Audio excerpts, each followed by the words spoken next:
Hey guys, I'm Captain Nick, and this is Mainly Watches. Thanks for joining me today. We have a really wet, soggy, rainy day here in central Maine. It is just dumping down buckets, so I thought, good day to do a watch review. We're going to be looking at a value brand watch from San Martin. I've had a couple San Martins on the channel. I love what they do with their watches. They're very blatant homages, clomages, whatever you want to call them. But I think they do come up with some really good quality watches for a very reasonable price. They do have some original watches that they've designed, but today we're going to be looking at this one here, which is a very blatant clomage of the Tudor Ranger. They call it the San Martin Explorer. It is the SN0107-G4, but you can see it's very much looking like a Tudor Ranger. Same dimensions too. So call it what you may, it's a good value watch. I picked this thing up from Watch Dives last year. I paid $228 delivered. Seiko NH movement, very comfy watch, and gives you the feeling of wearing that Tudor Ranger for a fraction of the price, but we're going to get into that in a second. First off, just a shameless plug here. If you guys haven't subscribed to the channel, please do subscribe and like this video. I see the YouTube analytics and I see 90% of my views, or the viewers, are not subscribers. Doesn't cost you anything, guys, so please just hit that subscribe button. It helps out with the channel a lot and with YouTube's algorithm, so if you do subscribe, it will really help me, so please give it some thought. So with that said and done, let's flip the camera. Alright guys, this is the San Martin 38mm vintage enamel dialed. They call it the Explorer Climbing Series watch. It is the SN0107-G4. As mentioned, I purchased this watch last year from Watch Dives website. The San Martin, this model here, the SN0107, it is a strong homage, or you could even call it a clomage, alternative to the Tudor Ranger. Maybe clomage is a bit of an exaggeration, but nevertheless it does bear a very striking resemblance to a certain Tudor Ranger. San Martin delivers what you really would want from the Tudor Ranger's aesthetic, but of course at a fraction of the cost. Naturally, it lacks the sophistication of the Tudor's movement. This has a Seiko NH35, and it doesn't really have any brand prestige. And of course, yeah, the finishing is not Tudor level, and then there's the matter of resale value. It's not going to approach anything that the Tudor would have in resale, but it's still a very strong value with their pricing. Typically, the pricing on these range anywhere from $200 to $250, as is common with a lot of the Chinese watches. The pricing does tend to fluctuate. As I mentioned, I picked this up from Watch Dives last year, and it cost me $228 delivered. Now, let's be honest here. If you have a $3,500 budget, the Tudor Ranger is going to give you all that extra that you want in terms of feel and precision, not to mention the prestige. But this little San Martin here offers a tremendous bang for your buck, and I think it really does scratch that itch if you have it for the Tudor Ranger. It certainly gives you the feel of the Ranger, and I think it's an excellent watch to purchase and wear before you take the plunge and make an investment in a Tudor Ranger, as it offers a very similar wearing experience. So with that said, let's get into the dimensions on this really quick. You have a 38mm case diameter. I think I measured it about 38.4. Lug to lug is coming in at 46.7. Thickness is 12, just over 12, 12.4 millimeters as I measure it. You have a lug width of 20, so it's a standard 20 millimeter lug width. You get a very nice screw down crown with the San Martin hex logo engraved into it. Screw down case back, and typical San Martin, it's a sterile case back, so nothing fancy going on here. The watch has, as you can see on the dial, 100 meters water resistance, which is 10 bar. And the weight of this, just the watch case alone, so without any strap or bracelet, it's coming in at a very lean 55 grams. As I have it shown here on this Erica's MN strap, it's weighing in at 70 grams.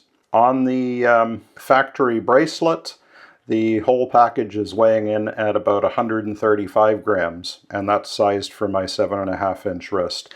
I do have the bracelet here, and we'll take a look at it. I'm not wearing it on the bracelet right now.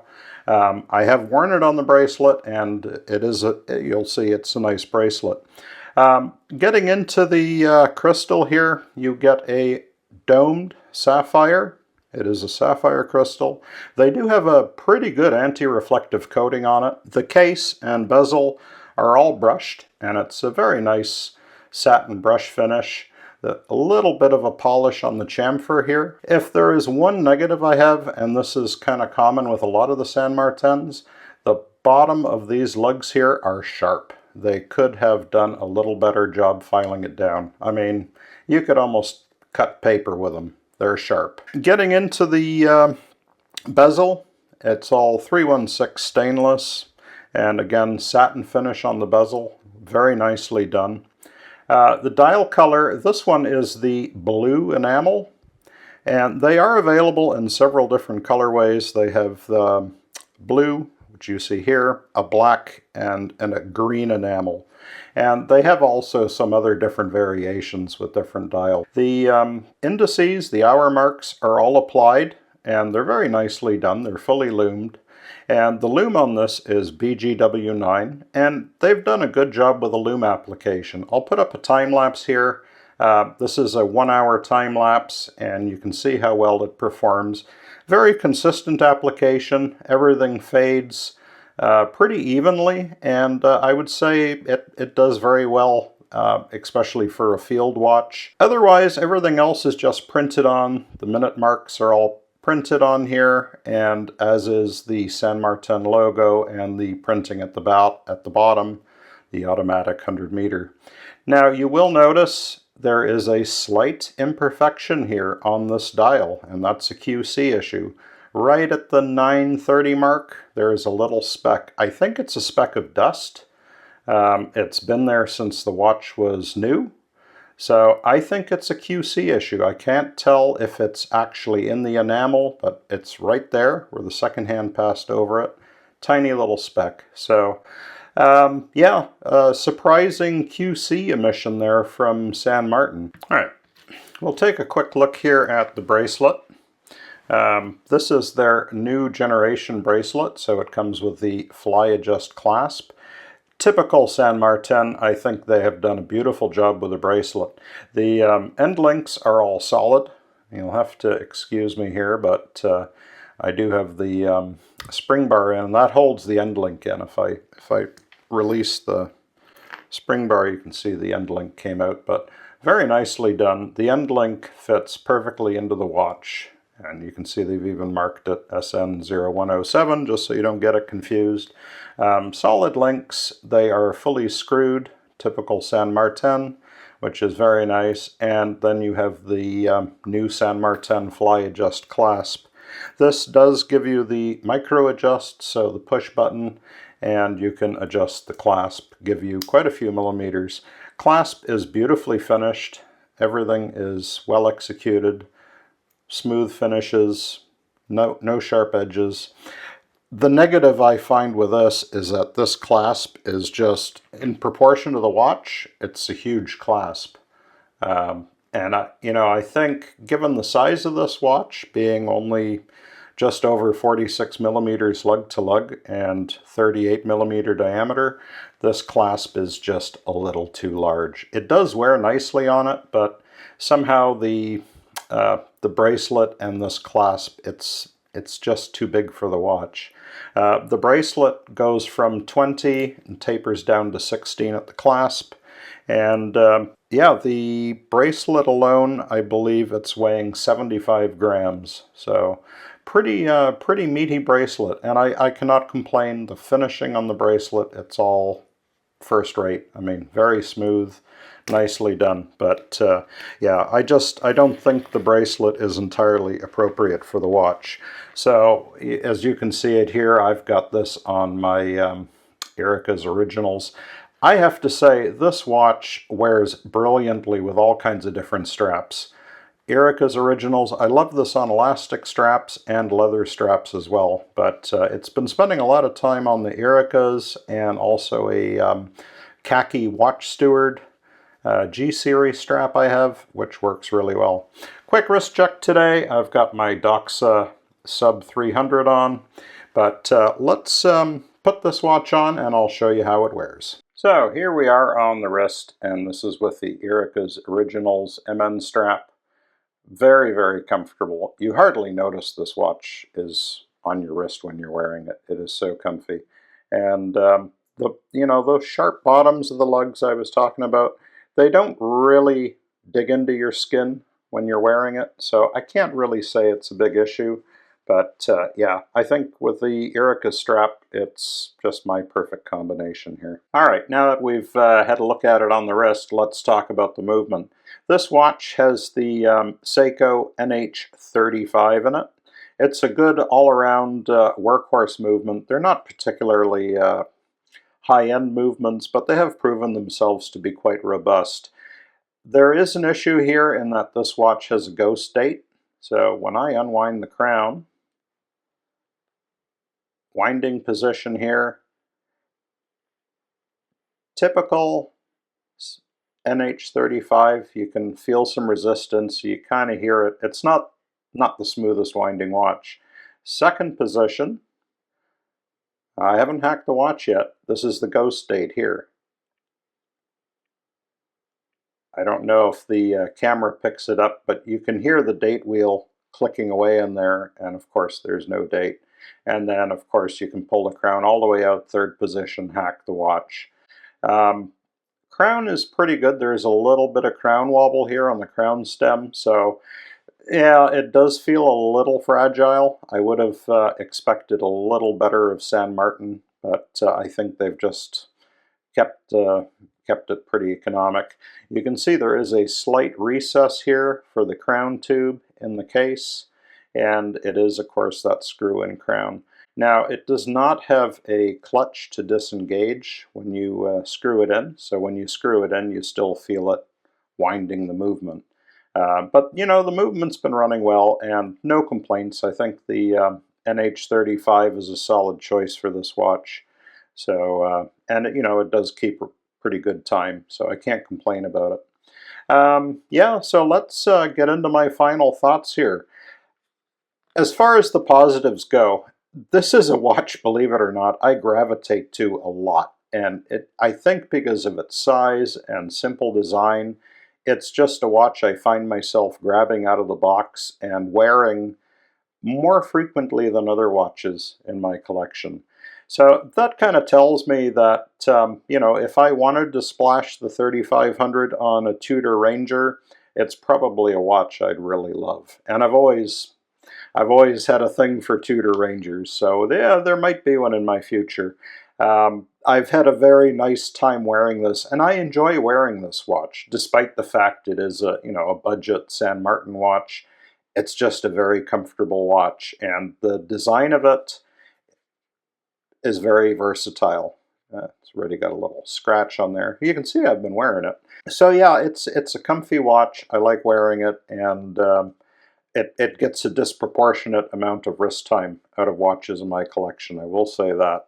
In terms of negatives, I do have some complaints. For one, as I mentioned, the back of these lugs is just sharp, and they need to do a little better job finishing it. The clasp for the bracelet, I think, is too large for the watch case. So it would have been nice to see it with a smaller clasp. Otherwise, the bracelet is just fine. And then, of course, you get that ghost date, which is kind of annoying. I mean, I know it's there and you get used to it, but yeah, they could have put a movement in without a ghost date. So it is what it is. And then finally, you know, there's that QC issue. There is that little speck, not this one, but the speck here around the 930 on the dial. that is kind of annoying. So there were some QC issues. And just as another, just to add insult to injury, I should say, when I ordered this off of Watch Dives, initially I ordered the black dial with the gilt hands, and I received this one, which is the blue with the silver. And, you know, it's a very attractive watch, but I did write to Watch Dives. I emailed their customer service and I said, hey, I ordered the black and gilt and you sent me the blue and silver. And I had a very interesting email exchange with them where they didn't believe me. And they wanted me to send in photos, so I sent in photos, and then they tried to tell me that it was black from the photos.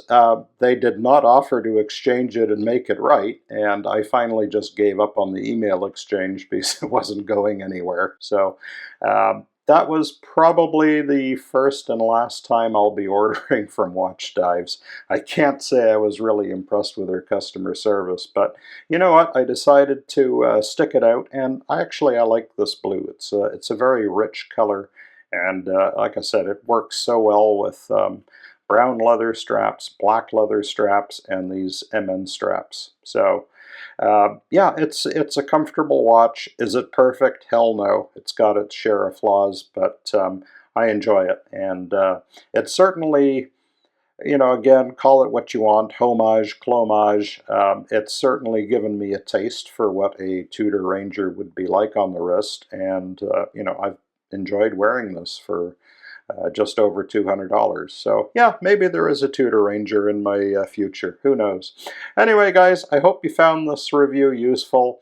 As always, I'm not sponsored. This is my own watch, my own strap. Nobody's compensated me to do this. I'm just trying to share the love with you guys and get some content out there. So I hope you will consider subscribing to my channel again. I know I put a plug in at the beginning, but please, it does mean a lot.